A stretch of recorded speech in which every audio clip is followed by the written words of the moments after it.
lu ci nekk particularité am lii tax mu am existence c'est parce que mythe bi da cay ne mu ngi mel ni tey rajo boo découvrir mythu rajo tu n'as plus besoin, tu n'es plus surprise et tu ne te poses plus de questions parce que découvrir nga li ci nekk ba noppi. Chaque chose doit être donnée ci ñi nga xamante ne ñoom ñoo ko moomal seen bopp, ils seront à mieux de pouvoir les gérer eux-mêmes, c'est ça mon avis. d'accord jërëjëf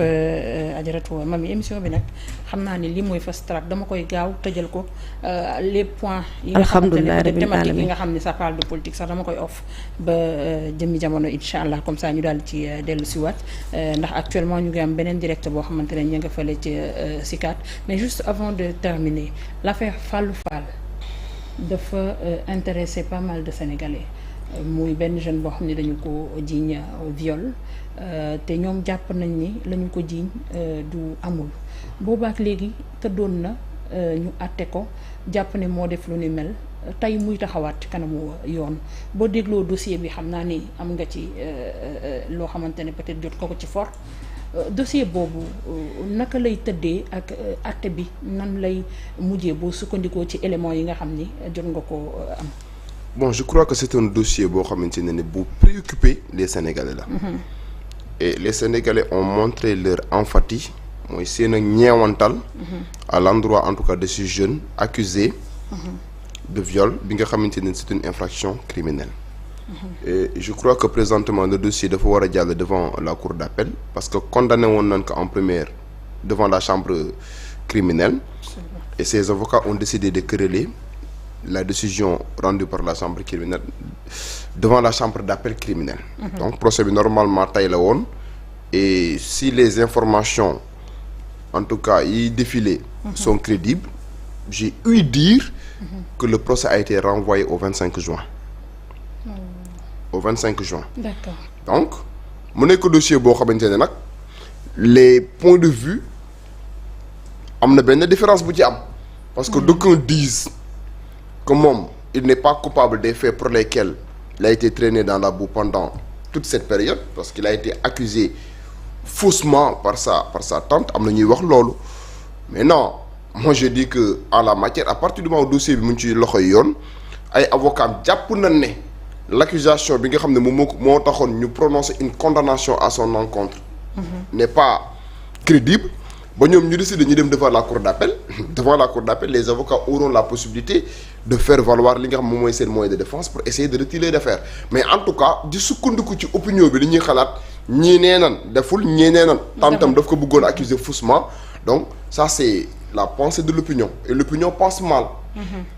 léegi nag des fois élément de preuve yi nga xam ni mooy tax ñu mën a wax ni diw violé na ou pas le juge kese moo koy am. xam nga en matière de viol la pièce maîtresse de la procédure moom mooy le certificat médical. léegi nag la crédibilité du certificat médical est-ce que parfois les gens n'ont pas l'habitude d'aller rechercher des certificats médicaux de complaisance. Oui c'est possible mais même bu fekkente ne y a des certificats médicaux de complaisance. ay avocats bu fekkente ne par exemple am nañ benn xarañteef bi ils peuvent demander des contre-expertises. Ils peuvent demander au juge à ce que kii kat li ñu koy toppee nii ñun jàpp na ne c'est des accusations et c'est des simples accusations qui ne tiennent pas la route donc nous demandons des contre-expertises par rapport au certificat médical. Dinañ aussi def une confrontation entre li nga xam ne tey jii nii la dame supposée violée moom la wax ak li nga xam ne tey jii moom Fallou Fall en tant qu'accusé dina ko wax à la barre. Le juge aura la possibilité de confronter en tout cas les points de vue yooyu noonu pour am une vision holistique par rapport à li nga xam ne tey jii moom mooy dossier bi. En tout cas li ñu koy souhaiter mooy qu'il puisse véritablement recouvrer la liberté parce que on a constaté que nekk na dans une situation assez opaque assez dérisoire parce que dañ lay wax ñu ne la jirim la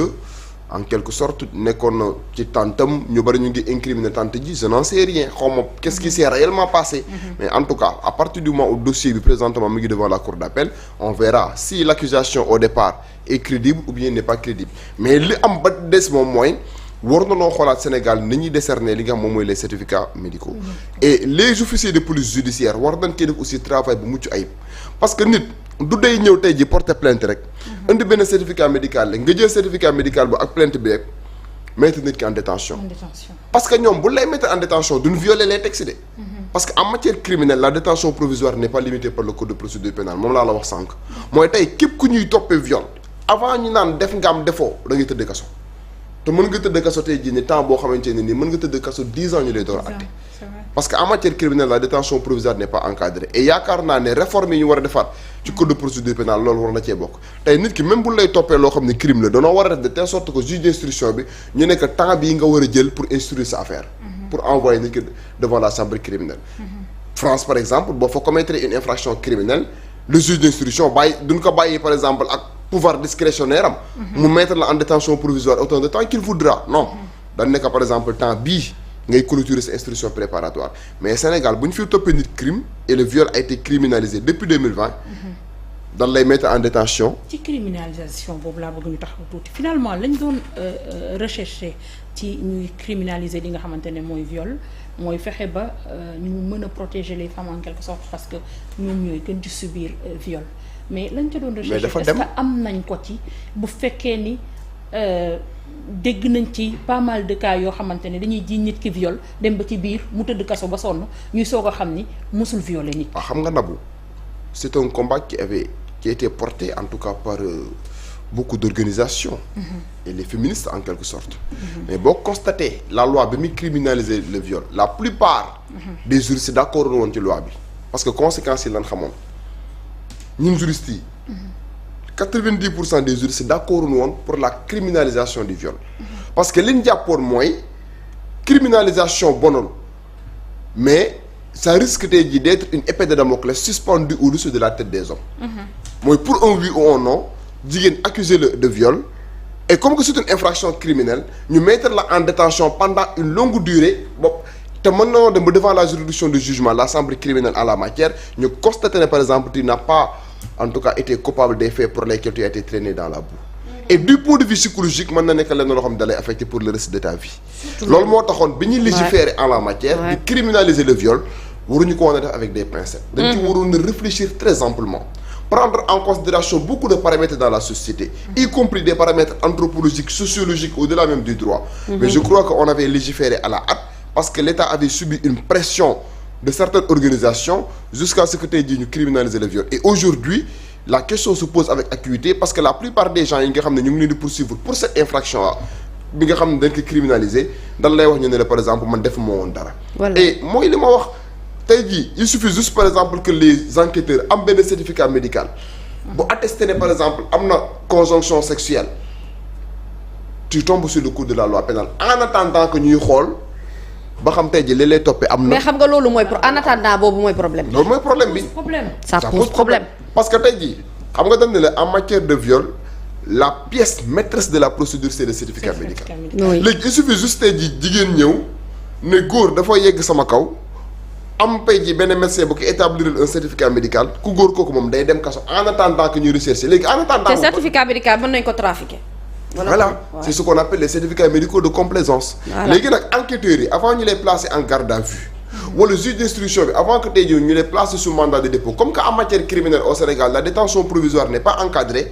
bala ñu ciy yóbbu nit kaso war na nekk lenn loo xamante ne nii dañ ciy def ay contre-expertise mooy certificat médical bi ñu ma présenté kat su ma ci sukkandikoo oui mën naa la envoyer en prison et que la détention provisoire n'est pas encadrée dans le temps donc balaa ma ciy yóbbu nit kaso kat ma def ay contre-expertise def de telle sorte que ma am une idée claire est-ce que kii liñ koy toppee am na wala amul